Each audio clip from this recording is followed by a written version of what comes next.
Welcome to another Cash Talk. Today I got a very special guest for me. My man Dallas, 21 years strong friendship. Brother from another mother. Hell yeah. What's up? The Roots. I know, right? I'm glad to be here chopping it up with you. This shit is lit. Hey, I appreciate it, man. I mean, it's hard to get people on. Not everybody wants to get in front of a camera and talk about shit, but I don't give a I damn. always respect it when people do. Yeah, no doubt. I'm fucking when you called me, I was like, hell yeah, I'll do this shit. We just finally had a chance where we could really do it. You know what I mean? Yeah, for real. Well, that's another thing I wanted to touch on too. Is like, a lot of times, especially when we're on different coasts. Well, I think we should get into that as well. As you're coming from the Bay Area, I should say, right? Originally, a little bit outside of the Bay Area. We'll get into that later. Yeah, for sure. But Cali. So when we're on different sides, we all got families and shit. So it's hard to communicate and link up with friends and have a good face-to-face conversation. So I say, especially when we run this deep, why not let the people see it and hear a little bit about who I am and the people that I fuck with. Well, I'm saying, we started young, and here we are. I'm about to hit 40 next month in a couple weeks here, so that's a milestone already. Right. I think I got 2 years on you. I'm hitting 42. So. Yeah. Nah. I mean, I'm on the 13th. I'll hit 40, and fuck, when we was kids, we, younger in the Navy, especially when we first met each other, we had no idea what was in store for us. So, like I said already, I'm just like, okay, here we go. No, right? I'm surprised I made it out of that motherfucker. Bro. I shouldn't have. Being that young and that wild, just getting, First time I met you, the first time I ever saw you, that you were already in a situation on the Santa deck. I was. Yeah. It's documented, so I'm not too worried about talking about it. But it's fine. I just got hit for an underage. Yeah, that was definitely a funny story when I got the backstory, because the first time I saw you, you were standing on the quarterdeck and you were in your clothes, and I'm like, who the hell is this guy? I hadn't even seen this guy. I thought you were like some homeless dude at first, because you just looked like you was hammered, and you were leaning. You were leaning on the podium, and I'm like, what the hell? Gangster shit. Like, ain't nobody supposed to be leaning on the quarterdeck like that, especially in civilian clothes. It was looking like, I'm like, are we doing like a scared straight? Right, we're recruiting kids to come in and fucking get scared straight. But yeah, definitely. So they found me on the pier, passed out. They did, and then I ran into you in the barracks, or not in the barracks, in the berthing 3, because I was I think I had duty on like a Saturday, and you were just sitting there watching TV, and I was already irritated because I was there on the weekend. Right. And I look over at you, and I'm in my uniform. I just got off a watch or something, and you're just sitting there watching TV. I'm like, what the fuck are you doing in here? And you were like, that's exactly how I remember. You were like, why the fuck are you here? Yeah, I'm like I'm on restriction or some shit. Or you were just like, I don't know, I ain't got nothing to do. And you're right. I wasn't on restriction yet, because even though that happened, I wasn't on restriction until we went underway. Right, but you were sitting there, and I'm like, bro, you got to go out, go do something. Don't stay here on the weekend. I was like, that's all bad. And you're like, I don't know where to go. I'm like, just fucking hop in a cab and go downtown. Like, just tell them take you downtown Waikiki. And yeah, I think I took a bus. Probably, because we used to always ride the bus. It was $1. It was $1 to go anywhere. Yeah, it was cheap. So it was like easy transportation, because in the beginning, before we were all established and had whips and shit, like we would just hop on that bus and be out, go downtown, and just figure it out from there. But, so let me ask you this: how did you get to Hawaii? What's your summary story that got you there? Well, what started was when I was in Bootcamp. I had original orders to be a yeoman on a submarine, and then you tall ass on a submarine. What the fuck? That's what I'm saying. I'm 6'4". Like it wasn't gonna work. But then, and when I'm in boot camp, I started talking to people, and they're like, submarines, they stay underwater, right? They don't come out. You don't see daylight. And then the more and more I started thinking about it, I was just like getting in my own head, and I'm like, I can't do this shit. Like, no. And then so that ain't for me, bro. So when it was time, when in boot camp, when they were doing that recruiting thing and kind of trying to get all the orders situated, I told them, I was like, I'm claustrophobic. And they're like, well, what do you mean? I'm like, I can't be on a sub. I can't do it. I started putting all the stuff in my head, and I'm like, nope, I'm not doing it. And so they said, well, we'll have to cancel your orders. We already have you, ready to go. I'm like, do what you got to do. They're like, well, you're going to have to stay in boot camp longer. I'm like, okay, it is what it is. You weren't going to press me to go do something I was like against at the end when I started saying, hell no. So when I went to the little detailer over there, he started pitching this thing. He's like, oh yeah, you could do this thing where you could learn, you could see all the jobs and you could do all this and that. And, then you could just pick one. He made it sound like, I just go somewhere and then I just he made it seem like, sky's the limit. You can just pick whatever the fuck you want. Oh yeah, he hustled the shit out of me. So then next thing you know, I sign up and they're like, oh yeah, so we'll put you in this general position, which, is OD, deck division. Little did I know I was about to be a straight grunt slave, working the longest shifts, hours, days, everything. He got me. He pushed his paperwork, got me through, did his thing. The kids call that finesse. He got me, finessed the shit out of me, right? Like, I got the perfect place for it. Hit his quota, did his thing, and I'm just another statistic. And he was like, boom, you hit my bonus. So, all right, bet, you got me. But on the backside of that, I ended up getting stationed in Pearl Harbor. So I'm like, you ain't mad at that move. Well, I was about to be headed to Mississippi and then wherever the fuck else. So I'm like, all right, fuck it. I'm going to Pearl Harbor. Like, I'm going to fight. The funny thing you said about so you went to boot camp before me. You went to 99, right?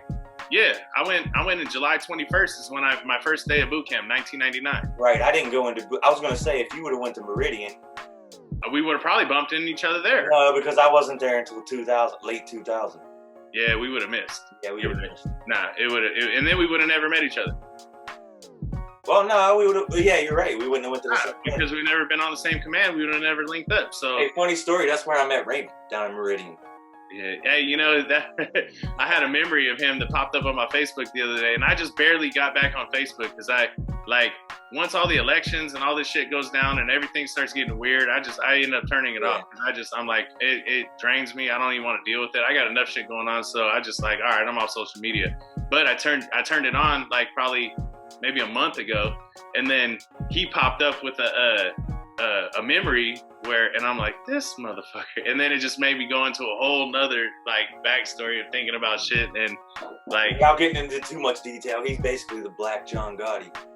Pretty much that dude right there is the only way I could describe Raymond is that looks do not describe what that man is. Like he does not look like who he is. He will he's a beast. He's a firecracker. But the one thing I always admired about him was his drive. Like he never sat still. No, he couldn't stop still. I think he had ADHD probably, but he just was undiagnosed. If you put that right motivation behind him, he'd be one hell of an earner. You know what I mean? Like, especially on like a street team or something like that. Like if you needed to push. If you gave him the right motivation and gave him a goal, he would go after it, and he would not take no for an answer, and he would make it happen. He's a solid dude. Like and the three of us had like some experiences where we really got to see the other sides of each other. And I'll tell you right now, that dude right there, do not look at his face and think that that's what he is, because he ain't that one. Like, right, he ain't neither. He's not. A lot of people talk shit about him, but I was like, people hated on him left and right. But if you really saw what he was about and like who he really was, you'd be tripping, because I'm telling you right now, he is not the guy he portrays. He's always on, he got facades for days. So you avoid Mississippi, and you're like, bam, those orders dropped to Pearl Harbor. Yeah, so what did you think immediately about, like, okay, I'm going to Hawaii? Like, what was the picture in your head when you're like, okay, I'm going there? Well, so my thing was like, I was in boot camp in July. It was just starting, like summer was winding down. It started getting cold. I came in on the buddy program with like a dude that I knew since I was in diapers, right? Like he had the top rack, I had the bottom rack in boot camp, and he was going in as a corpsman, and so he had to stay there. And I'm like, hey, I'm out. I'm going to Hawaii. And he's like, you're a dick. It's about to start snowing. You know, he's talking to me and he's shoveling snow, and I'm like, I don't know. Even my one of my RDCs was like, you lucky motherfucker, you're going to Hawaii. You know. How much longer did they extend your boot camp? Just out of curiosity. 0. Even though they said they were going to do it, it didn't happen. Yeah. Nah, I graduated on time. I got out right when I was supposed to. I didn't have no extensions. So they sent my plane ticket. You know, I was ready to go to Hawaii, but they're like, since we're leaving Chicago, your home of record is in California, and that's where you have to fly out from. Do you want to take leave before you go? So I'm like, bet. So I stopped off. I got picked up in Sacramento by my mom and Het, and I mean, man. Whatever. I don't got shit to hide. We burned the whole way home, right? Like we was smoking the whole way home. I was in my dress whites on the flight home. Everyone was looking at me, and this was pre 9/11 even, right? Because this is 99. But everyone's looking at me like I'm just, you know, like I'm the man. I got my dress whites on. I had the sea bag because all my clothes got shipped home. Mom's got my box full of clothes, and she said she cried because she was like... Where you were staying at, too, was kind of a smaller town. It was kind of... I always, you know, because I've been up to your place, you've been up to my place, and I always thought of where you were staying at the time, because I know you bounced around a couple of different areas, but where you were staying at the place that I visited, that resembled my hometown a little bit more. Yeah, tiny. Except it was just in the California, you know what I mean? Yeah, it's a small place in the foothills. Like right. So you were definitely a superstar when you come back there. Well, I mean, all my friends, you know, everyone knew me when I was going into boot camp. All my buddies in high school, they're all chirping on me. They're like, why are you going to the military? You know, we could do this, do that.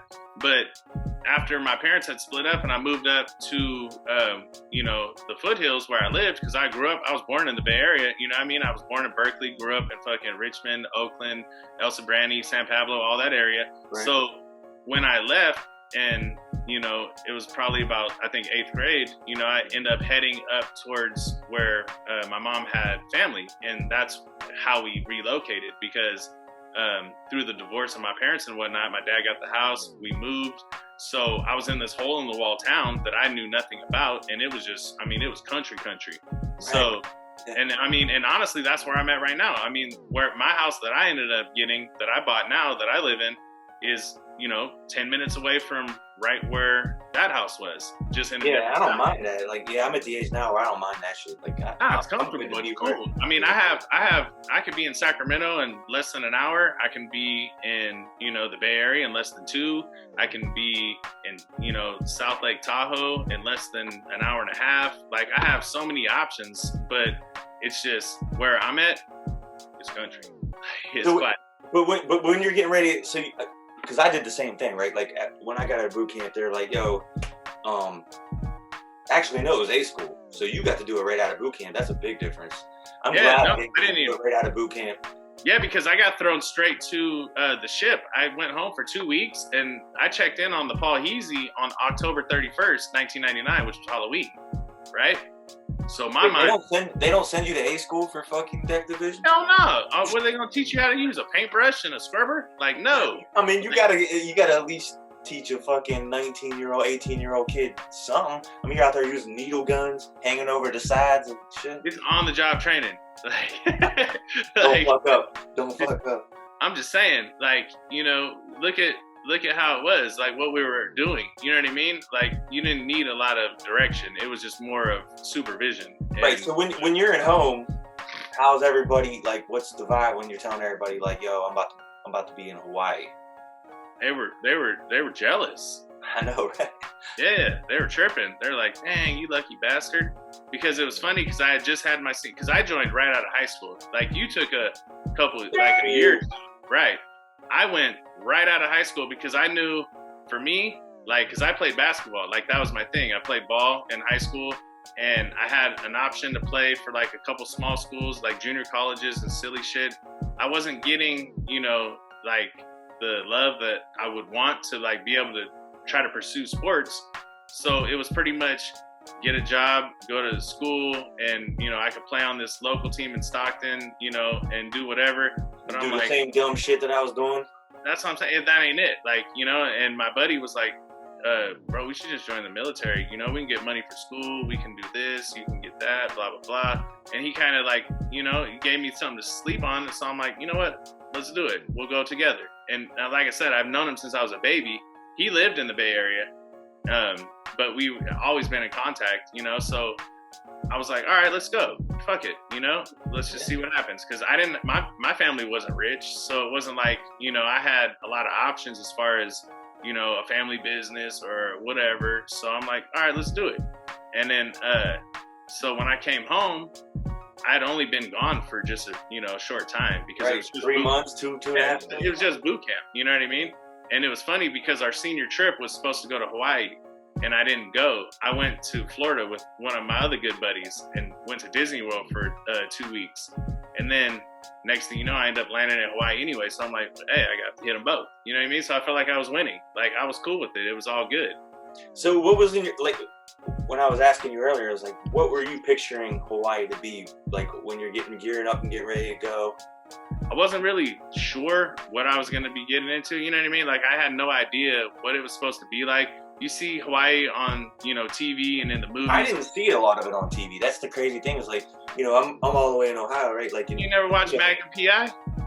Like, I mean, I did, but I really didn't put two and two together, right? The way I looked at it was beaches, palm trees, and like, you know, just paradise is what I pictured it. You're right, though, because like being young like that, I wasn't even thinking that far ahead. I was just like, okay, I'm going here. This is something I got to do. Right. Whatever it is, I got to deal with it. I looked at it like I was getting sent off to a, you know, an amazing place, and I felt like I was stoked. Like I was ready to roll. I'm like, let's do it. I was excited. I was like, yo, I'm thinking like I made it, right? Like I feel like that's kind of how I feel like superstars and rappers feel when you're like, yo, I was in this place in Ohio, a small town where nobody's good, where nobody goes anywhere, and then you're like, bam, I just landed in Hawaii. I'm out this bitch. Exactly. That's how I felt. Like, you know, especially like you know what I mean? I seen Bridgeport. I knew where you're at, and it's like, so you're feeling the same thing I was feeling. Like I was happy to make a move, and I felt like things were going in the right direction. You know what I mean? Like I was stoked. So yeah, you were there almost a year before me, probably. So you got there when? 99? On Halloween, 1999. Oh yeah, I remember you told me this story. You told me when we first started kicking and shit. You was like, yo, you ever been here during Halloween? And I was like, nah. He's like, yo, I was down the strip and the girls were walking around in saran wrap. Bro, I'm telling you right now, the day I checked in, right, as soon as I got off the airplane and hit the hangar, boom,